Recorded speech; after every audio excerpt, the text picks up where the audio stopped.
Gracias por vuestra invitación.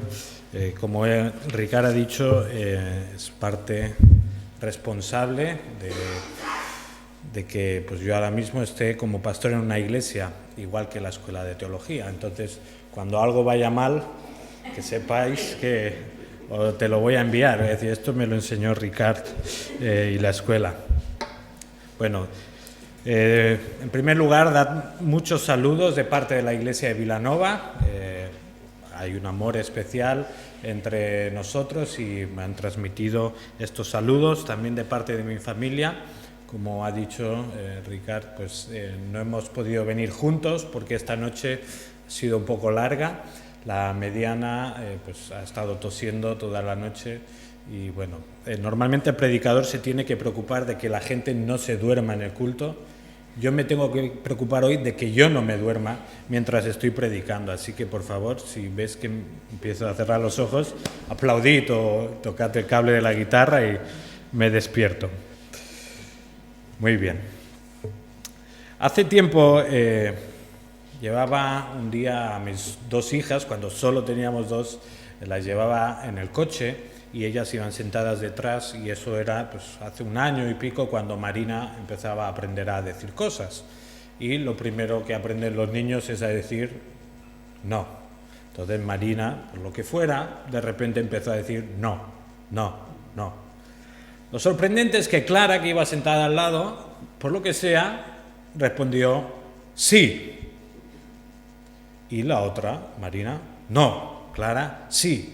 Pero empezaron a pelearse porque una decía que no y otra decía que sí. Ahora, no estaban diciendo ni que no ni que sí a nada en concreto, simplemente decían no y la otra sí, hasta que llegaron pues a ponerse a llorar de lo enfadadas que estaban por decir sí y no.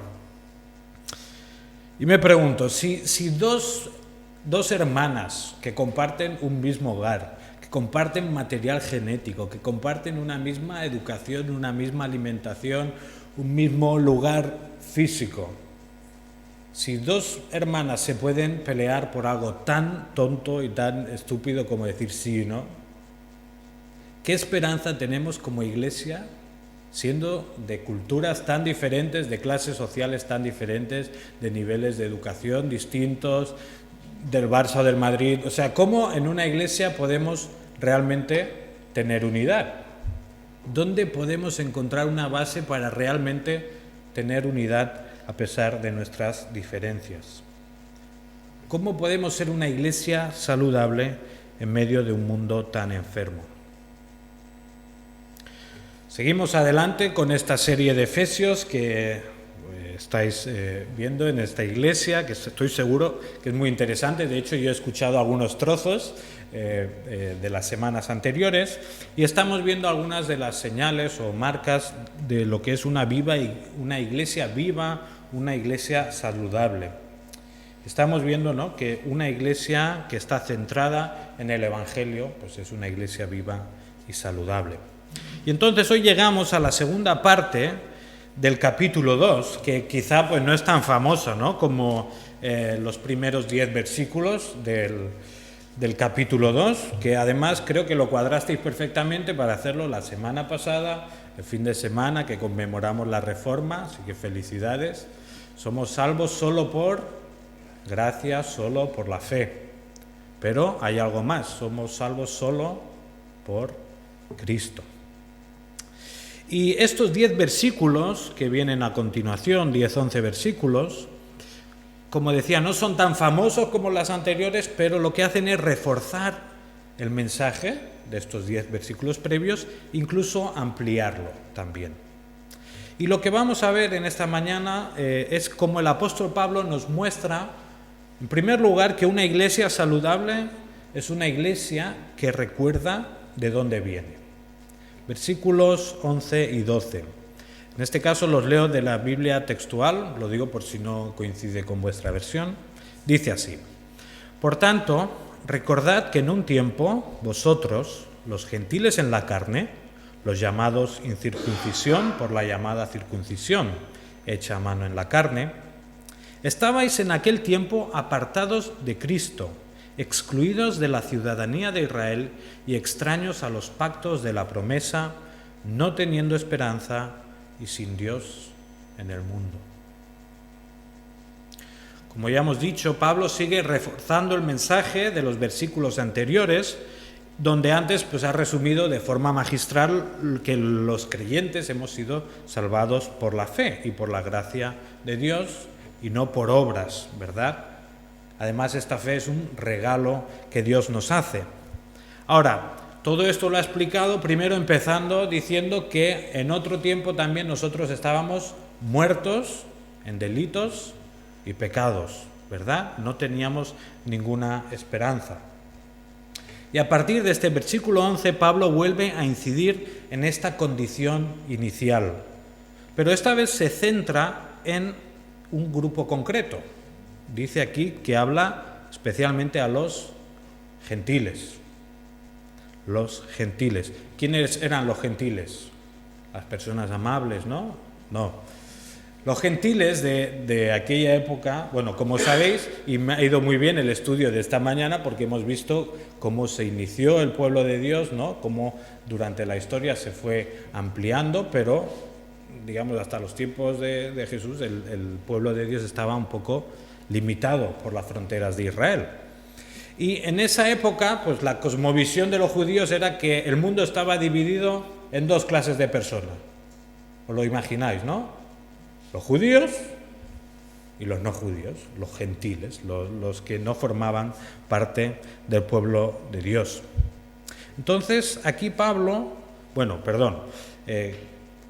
aprovechando el estudio que hemos tenido esta mañana, ¿qué propósito tenía Dios, no? Creando un pueblo especial desde los tiempos de Abraham, porque tenemos que decir que esa división entre judíos y gentiles, en parte era plan de Dios, ¿verdad? En parte Dios había llamado a Abraham con un propósito, de hacer una nación especial, una nación diferente, una nación que llamara la atención a las otras naciones para que estas naciones conocieran al Dios único y verdadero, al Dios de Israel. Ahora, ¿qué pasó? Pues que empezó el plan, pero el pecado del ser humano va entorpeciendo o va, digamos, desvirtuando los planes de Dios. Y esta diferencia de los judíos, este ser un pueblo especial que tenía que atraer a las demás naciones, al final lo que provocó es una barrera, ¿no? Nosotros somos judíos, vosotros sois los gentiles, y como que se tenían asco. Bueno, no sé si aquí hay mucho barcelonista, madridista, ¿no? Pero era como, no, yo con esa gente no quiero tener nada que ver, ¿verdad? ¿Qué ocurre en el nacimiento de la Iglesia? Pues que lo que empieza siendo un movimiento judío, ¿no? Los primeros creyentes son todos, los primeros seguidores de Jesús son todos parte del pueblo judío, avanza muy rápidamente y empieza a extenderse más allá de la raza judía. Empieza a llegar a gente que no tenía que ver nada con el pueblo de Israel. Y lo que nos encontramos en la iglesia primitiva es que pueblos que habían estado por siglos enfrentados, ahora tienen que empezar a vivir juntos, tienen que empezar a tener comunión, tienen no solo que estar juntos, tienen que amarse, tienen que darse la vida los unos por los otros. Ahora, ¿cómo podían hacer eso, no? Os podéis imaginar que esa no fue una transición fácil, ¿verdad?, para la iglesia. Y está claro que no, porque si leemos el Nuevo Testamento vemos constantemente cómo los apóstoles están en batallas entre, que no hace falta ser judío para venir a Dios ahora, que ya no es necesario cumplir los requisitos de la ley y muchas otras tensiones que vemos a lo largo de todo el Nuevo Testamento. Tenemos claro entonces, ¿no? Habían dos pueblos muy marcados que tienen que empezar a convivir. Dicho esto, volvemos al texto y nos damos cuenta que Pablo señala especialmente a los gentiles en el versículo 11. Ahora, no sabemos exactamente qué estaba ocurriendo en la iglesia a la que se dirige esta carta, pero bueno, quizá era posible que los gentiles estuvieran un poquito creciditos, ¿no? Porque claro, después de tantos años separados del pueblo de Dios, ahora se encuentran que están dentro del pueblo de Dios, que tienen las mismas bendiciones. Incluso, ¿qué ocurre? Pues que el pueblo judío, en su mayoría, o en las autoridades religiosas judías, han rechazado al Mesías. Entonces los gentiles quizás se podían creer, ¿no? Como, bueno, aquí ahora los reyes somos nosotros, ¿no? Los que parten el bacalao, los que realmente estamos dando el callo somos los gentiles. Pero Pablo no quiere que haya aquí espacio para el orgullo. Pablo les recuerda y les dice, gentiles, recordad que vosotros en otro tiempo estabais alejados, que estabais separados de Cristo. No tenían de qué enorgullecerse, pues Pablo acaba de explicar en los versículos anteriores que la salvación ha sido por gracia, un regalo de parte de Dios, para que nadie se gloríe. Por tanto, Pablo les recuerda de dónde vienen, apartados de Cristo, sin esperanza y sin Dios. Y sin dudas, hoy en día, si queremos disfrutar de una iglesia viva y sana, tenemos que recordar de dónde venimos. Hoy, yo no sé si hay aquí alguien que venga de raíces judías o no, pero nosotros somos gentiles realmente. Entonces nosotros también estábamos en otro tiempo separados, apartados de Cristo. No teníamos ninguna esperanza, no teníamos Dios. Y si queremos tener y disfrutar una iglesia viva y sana, tenemos que tener cuidado con uno de los virus principales que amenaza a esa sanidad de la iglesia, que es el orgullo, ¿no? Ahora, estoy seguro que en esta iglesia no tenéis problemas de orgullo, porque yo os veo aquí, sois todos majísimos y yo no me creo que aquí alguien sea orgulloso, pero yo sé de otras iglesias, no os voy a decir cuáles, donde, oye, pues quizás sí que hay un poco de problemas de orgullo, ¿no? A veces, ¿cómo se manifiesta ese orgullo? Pues comentarios. Estos que acaban de llegar y ya se piensan que la iglesia es suya y ya quieren hacer esto y lo otro. Estoy seguro que aquí no pasa, pero en otros lugares pasa, ¿eh? Otras veces escuchamos, este no sabe con quién está hablando. Cuando yo le diga a tal persona lo que me ha dicho, se va a enterar. Orgullo. A veces el orgullo se manifiesta pues, al no querer escuchar a otros, ¿no? O al no aceptar que podemos estar equivocados, no reconocer quizá el daño que le hemos hecho a otros o incluso no querer perdonar el daño que nos han hecho a nosotros. El orgullo es una seria amenaza a la salud de la Iglesia. Por tanto, Pablo nos recuerda que si el virus del orgullo aparece por la Iglesia o aparece en tu propia vida, haz memoria y recuerda que en otro tiempo tú estabas también apartado de Cristo, sin esperanza y sin Dios. Recuerdo cuando trabajaba en una tienda en Barcelona, justo muchos días salía a la misma hora que acababa un instituto que había delante de la tienda. Entonces compartía el autobús pues, con muchos adolescentes y personas de ese tipo. Entonces, pues ¿qué pasaba? Pues normal, iban pues, gritando, iban diciendo tonterías, iban pues quizás faltando el respeto a otras personas. Y yo internamente, yo tengo como ira alemana, ¿sabes? Me crece un fuego, ¿no? Y me iba enfadando y los iba mirando, iba pensando, esta gente que se ha pensado, esto cómo se comportan así, cómo pueden gritar tanto, cómo hacen estas cosas. ¿Y sabéis hasta cuándo me duraba el enfado? Hasta que me bajaba del autobús. No era ahí. El enfado me duraba hasta que yo me acordaba cómo era a su edad. Y pensaba, pero yo a su edad quizá también era un poco así pesado, quizá también iba molestando, quizá también pues era un poco escandaloso. Si nos acordamos de dónde venimos, el orgullo se empieza a diluir, ¿verdad? Una iglesia sana es una iglesia que recuerda de dónde viene. Ahora, Pablo no quiere solo que recuerden de dónde vienen, sino que ahora el apóstol les recuerda a ellos cómo han llegado a formar parte del pueblo de Dios. Y lo que hacen los siguientes versículos es explicar cómo la obra de Jesús ha sido el medio que Dios ha usado para reconciliar a judíos y gentiles, derribando las diferencias que los separaban y uniéndolos en un solo pueblo. Y aquí es donde vemos también que una iglesia viva y saludable es una iglesia que vive centrada en la cruz de Cristo. Leemos los versículos del 13 al 18. Pero ahora, en Cristo Jesús, vosotros, que en un tiempo estabais lejos, fuisteis hechos cercanos por la sangre de Cristo, porque Él es nuestra paz, el que, habiendo derribado la pared intermedia de separación, la enemistad, de ambos hizo uno, aboliendo en su carne la ley de los mandamientos expresados en los preceptos, para crear en sí mismo, de los dos, un solo nuevo hombre, haciendo la paz y reconciliar con Dios a ambos en un solo cuerpo por medio de la cruz, matando en ella la enemistad. Y vino y anunció la buena noticia de paz a vosotros que estabais lejos, y paz a los que estaban cerca, pues por medio de él los unos y los otros tenemos derecho a entrar por un mismo espíritu al Padre. Aleluya, exacto. En estos versículos observamos cómo Pablo sigue recordando el problema que existía, ¿no? Hablando de enemistad, hablando de separación, de lejanía, pero ahora ya también incluye la solución que Dios provee para estos problemas.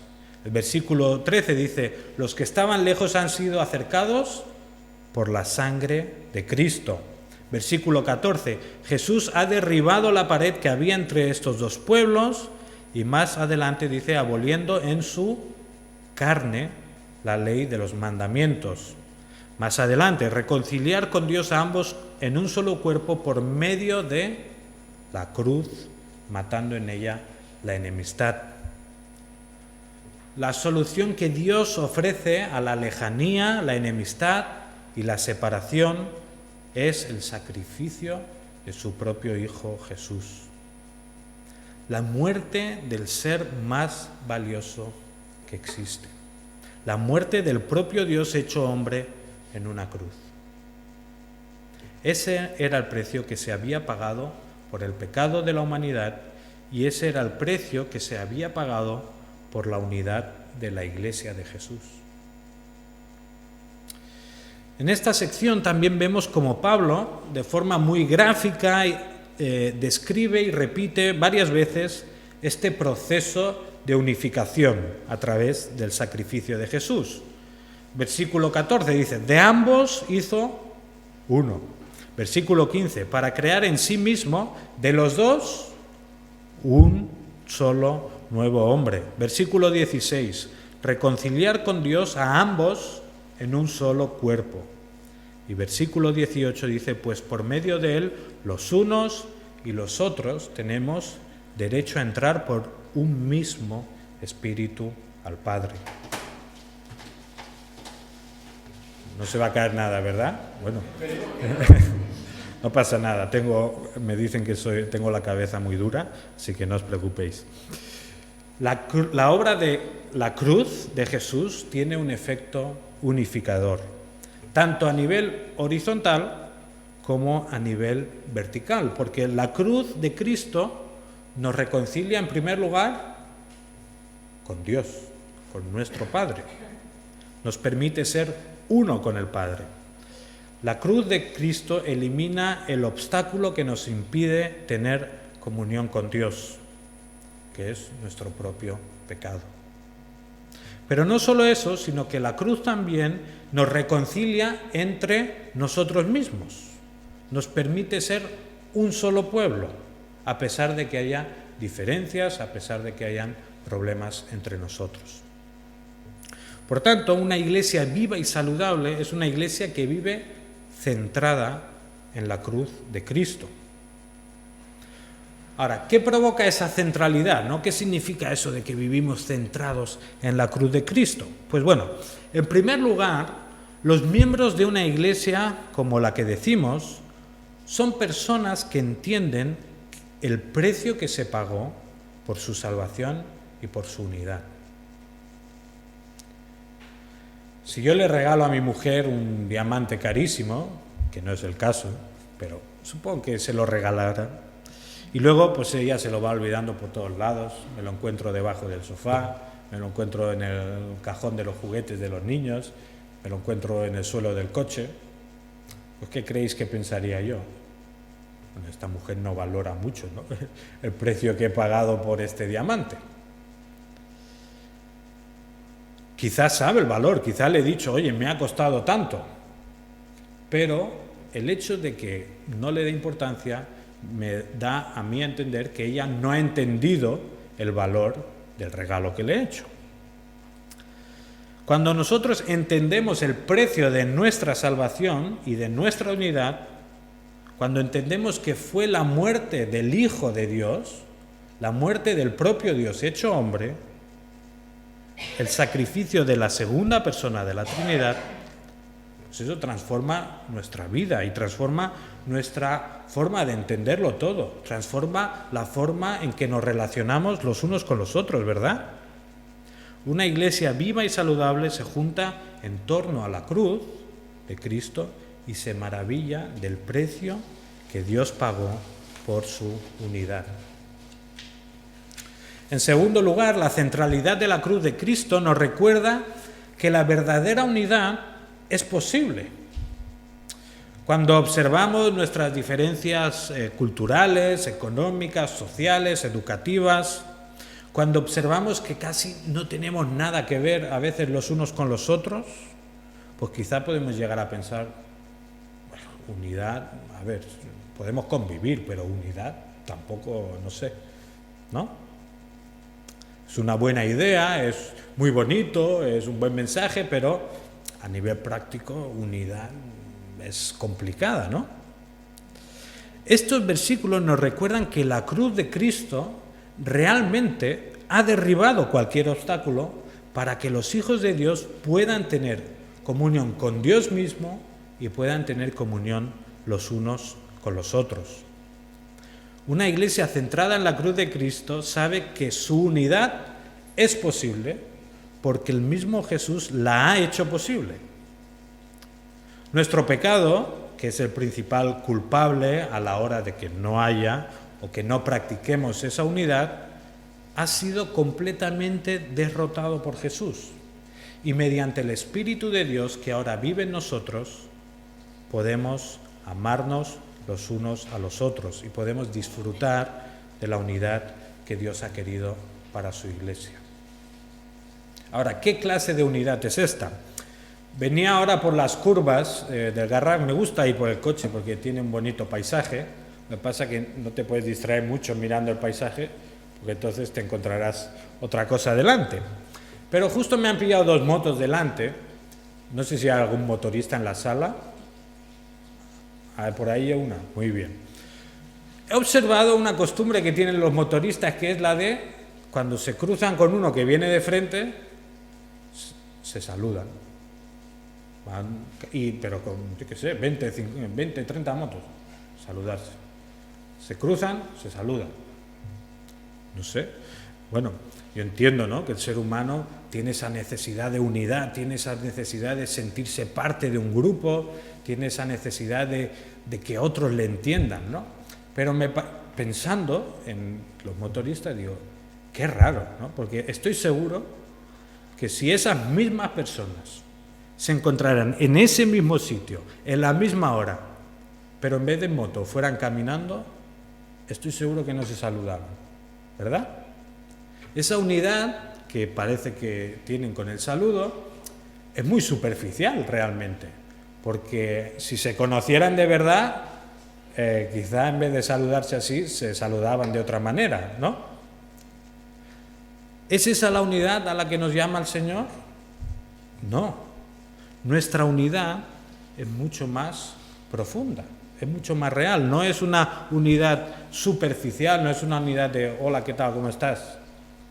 Es una unidad donde nos preocupamos realmente los unos por los otros, nos interesamos. ¿Y por qué es una unidad tan profunda? Porque está basada en algo eterno, en algo que no cambia, en algo que verdaderamente importa, que es la cruz de Cristo.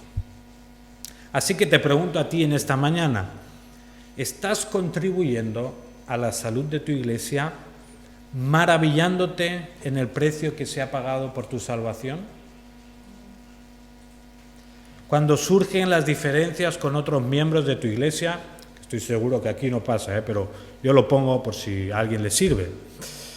Cuando surgen esas diferencias, lo primero que haces es pensar en que Dios entregó a su Hijo Jesús para que tu hermano y tú pudierais vivir en paz.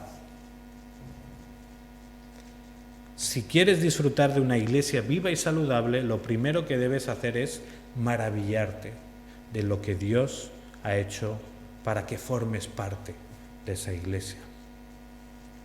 Por tanto, la próxima vez que estés tentado, quizá a murmurar, ¿no? A decir, pues, ¿has visto cómo cantan? ¿O has visto cómo va vestido? ¿Has visto qué tal? ¿Has visto qué no sé qué? Quizá la próxima vez que te venga esa tentación, primero piensa y recuerda a tu Señor Jesús muriendo en la cruz para que tú puedas llevarte bien con esa persona.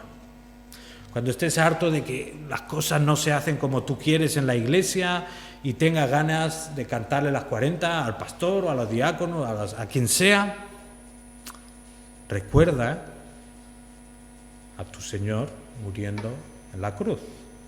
Recuerda el precio que se ha pagado para que tú puedas disfrutar y tener unidad con tus hermanos. Finalmente, acabamos viendo en los últimos versículos los resultados que produce en una iglesia el vivir centrados en la cruz de Cristo. Una iglesia viva y saludable, centrada en la cruz, experimenta crecimiento en dependencia de Cristo. Versículos 19 al 22. Dice, así que ya no sois extranjeros ni forasteros, sino que sois conciudadanos con los santos y miembros de la familia de Dios, edificados sobre el fundamento de los apóstoles y profetas, siendo la piedra angular el mismo Cristo Jesús. En él, cada edificio está siendo estructurado y crece hasta ser un santuario santo en el Señor. En él también vosotros sois juntamente edificados para morada de Dios en espíritu. La obra de Cristo en la cruz ha dado como resultado la unidad de sus seguidores, una unidad que permite el crecimiento de su obra en este mundo. Y Pablo le dice a esta iglesia que están en construcción, que siguen creciendo juntos hasta llegar a ser un santuario santo en el Señor, un lugar donde Dios recibe adoración, donde su nombre es santificado, donde las personas cumplen el propósito por el cual han sido hechas. Porque ya hemos hablado de las tres solas, ¿no? Sola gracia, sola fe y solo Cristo. Vale, estáis atentos y yo también. Ahora, hay otra sola por ahí, que es solo o soli Deo gloria. Solo a Dios la gloria. O sea, todo lo que existe, todo lo que ha ocurrido en la historia, el propósito que tenemos nosotros como seres humanos, ¿cuál es? Darle la gloria a Dios. Hemos sido creados para eso. Entonces, cuando una iglesia va creciendo, va expandiéndose, va cumpliendo la voluntad de Dios, se convierte en un lugar donde las personas pueden cumplir el verdadero propósito de sus vidas, que es adorar y dar la gloria a Dios. Lo importante en este caso es ver cómo este crecimiento y esta expansión vienen en dependencia de Cristo, ¿verdad? Porque el versículo 20 nos habla de Jesús como la piedra angular. Ahora, ¿dónde está la piedra angular de este edificio? ¿Alguien lo sabe? No. ¿Hay alguien que sepa de construcción o algo así? No, ¿verdad? Yo tampoco, no tengo mucha idea. Pero bueno, entendemos el concepto de piedra angular. La piedra angular es aquella, ¿no?, de la que depende toda la construcción. La piedra angular es aquella que si tú la quitas, te quedas sin edificio, ¿verdad? Pablo usa esta imagen para dejarnos claro que todo crecimiento que el pueblo de Dios experimenta depende completamente de que descanse sobre esa piedra angular, sobre Jesús. Dice, en Él cada edificio está siendo estructurado. En Él también vosotros sois juntamente edificados. Y bueno, esta idea nos recuerda a las propias palabras de Jesús, ¿no? En Juan capítulo 15, versículo 5. Dice, yo soy la vid, vosotros los sarmientos. El que permanece en mí y yo en él, ese da mucho fruto. Porque separados de mí, ¿podéis hacer algo? Separados de mí, ¿podéis hacer alguna cosa buena? Separados de mí, nada podéis hacer. Una iglesia saludable es aquella que reconoce que, separada de Cristo, no puede hacer nada y que depende de su Señor Jesús para crecer y cumplir su propósito. Y en este sentido, estar centrados en la cruz nos ayuda a estar unidos en torno a lo que realmente importa. Porque, a ver, sabemos que desgraciadamente es fácil que como iglesias nos centremos en cuestiones secundarias, ¿verdad? Que perdamos de vista la cruz y nos centremos en otras cosas y que allí encontremos nuestra unidad, ¿no? Quizá son cosas que traen mucho crecimiento, quizá se nos llenan los locales, quizá pensamos que estamos creciendo, ¡ay, qué bien, que está llena la iglesia, ya no cabemos! Pero quizá ese crecimiento está llegando porque no estamos centrados en la cruz. Podemos centrarnos, yo qué sé, en cuestiones políticas, ¿no? La Iglesia puede estar centrada en luchar contra el aborto, luchar contra la ideología de género, contra la corrupción política, contra la esclavitud. Ahora, ¿la Iglesia tiene algo que hacer con esas cosas? Sí. Tenemos que confrontar con la palabra de Dios como nuestra espada, ¿verdad? Tenemos que denunciar aquello que se opone a lo que Dios ha revelado. Pero esa lucha no es el centro de la Iglesia, ¿verdad? También podemos centrarnos en otras cosas, podemos centrarnos pues en confrontaciones teológicas incluso, ¿no? Podemos estar centrados en que no, es que lo importante es que las iglesias entiendan esta doctrina. Y si no entienden esta doctrina es que no son creyentes, ¿verdad? Y podemos esforzarnos y difundir, y ir a confrontar a otros, y etcétera, etcétera. Pero en vez de estar centrados en la cruz, estamos centrados en el conocimiento teológico. Podemos estar centrada en cosas que parecen buenas también, como en ayudar a otros, ¿no?